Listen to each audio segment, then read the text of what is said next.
You will never be likable or be liked in spaces and by people who don't even know or like themselves. So this is why I think this Essence article that is in response to Amanda Seales' video about her experiences of rejection by Black Hollywood is absolutely ridiculous, but also a dangerous logic that, quite frankly, is the real conversation we need to be had. Because this idea of likability is always tied to your ability to perform for the status quo, to perform for folks who are already performing to be in these institutional spaces to begin with. But then what happens then when you know good and goddamn well in your spirit, especially for Black women and Black queer folks in this space, this logic is dangerous. You will never be likable in a space that is reproducing a plantation. How are you going to be likable to your motherfucking master and overseer? That's exactly what these institutional spaces are. So this idea that because people have been reduced down to a commodity that they have to show they have value in order to be seen is how we have been infected with how we even understand our own humanity and one another's, means that is what has to be broken. Not to break people to then contort themselves to be likable once again in spaces and places to people who can't even know and see themselves. That is a trap, y'all. It is not only a logic trap, it is a body trap, and it is dangerous. It gets you to admit to abuse because you abuse yourself. You will not be likable when you walk into a space and tell the truth, and the space can't hold that truth. And many times you might not even realize the space can't hold the truth, therefore can't hold you until you're fucking in there. And when you're in there, the rubber meets the road, right? I work with so many Black women in leadership positions in which I'm trying to break them of this idea that they have to be likable in spaces that already told them they don't like them. So do you believe then? Do you believe your reality and then you strategize from that perspective versus trying to contort yourself and buy into so-called research telling us that hiring managers are more likely to select candidates that they like over those who are more qualified? So if we believe that, why the fuck do we want to still be in systems and spaces and places that rely upon this superficiality while we're being fed the lie and bullshit that we're supposed to be skilled and competent?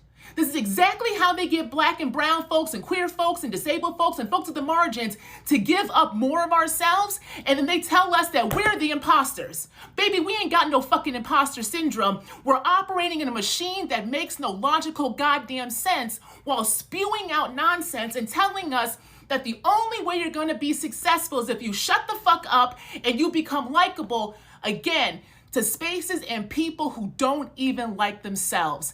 It is time to break this logic, break this rhetoric, break these systems, because they are breaking us, y'all.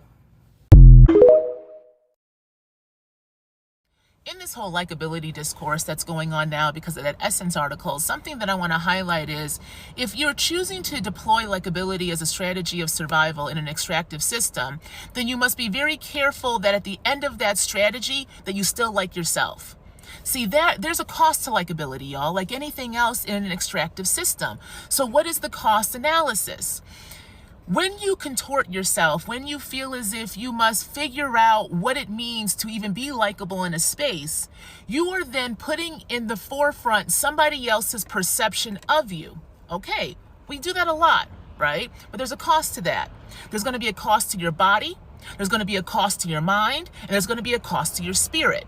So be very clear about that cost when you go in and deploy a strategy that is going to require you to make yourself small or demure or bifurcated in some way, shape, or form.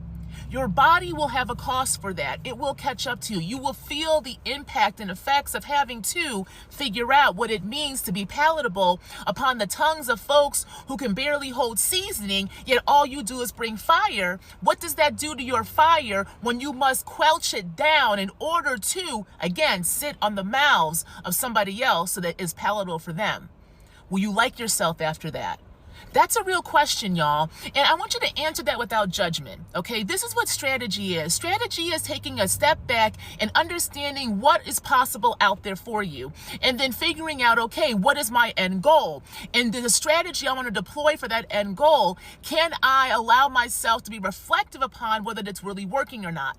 So if you're deploying likability in a space, but your body is breaking down, you're sick, you're irritable, you come home and you feel as if that's the only place to unload, yet you're unloading on those who actually do love you, you must take a look in the mirror and ask yourself if the shit is worth it or not, and is it actually serving you, or is it getting you once again to buy into the extractive system that you feel you have to deploy this strategy in order to survive, yet you're barely surviving. You're essentially a walking dead.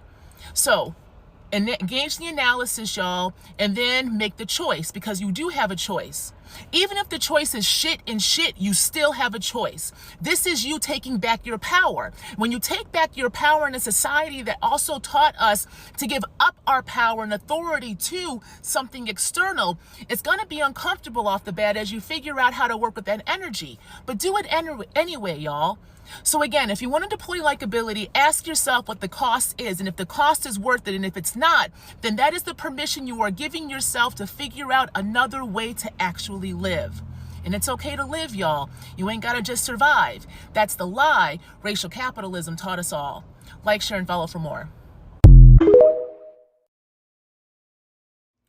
There's a reason why I focus so much on believing your reality when I work with clients one-on-one as a coach or as a consultant for organizations.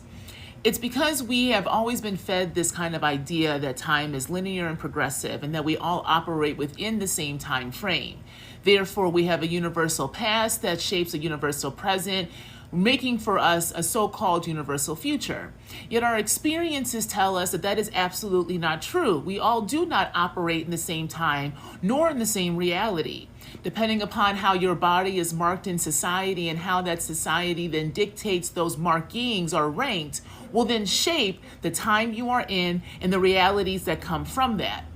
So then if you are a Black woman in a corporate space, in a nonprofit space, in a higher education space, in a governmental space, spaces that are foundational to the construction of a nation state built upon a plantation system rooted in racial capitalism that only understands and sees a body marked as Black and a woman as being a site of both labor and reproduction, then when you walk into those spaces, you must believe your reality, and it will be different than those around you whose body is not marked the same way.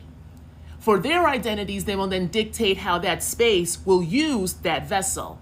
Because make no mistakes, y'all, we are all tools as a commodity in these economic systems, because that's what it's based upon. You can't get around it. The only way this system operates is if it can exploit its greatest resource, and its greatest resource is the human body. Yet who and how and why it exploits that body will differ depending upon how that body is marked in society. So you got to believe your reality. In order for you to believe your reality, though, you got to get in your body. You got to get in the vessel that has been given up as a commodity to this entity that we call the nation state. So when you call that spirit back in, when you take your offering back, you then activate a different knowing. Your body comes alive, forcing you to believe your reality. Because no longer can you have your mind go over your body. Your body now becomes in charge, and it's telling you this shit is not working. So who do you believe? Yourself and what you are experiencing in these spaces, or the space telling you what it needs you to understand it to be, so it continuously takes from you, therefore forcing you into its reality that only knows exploitation.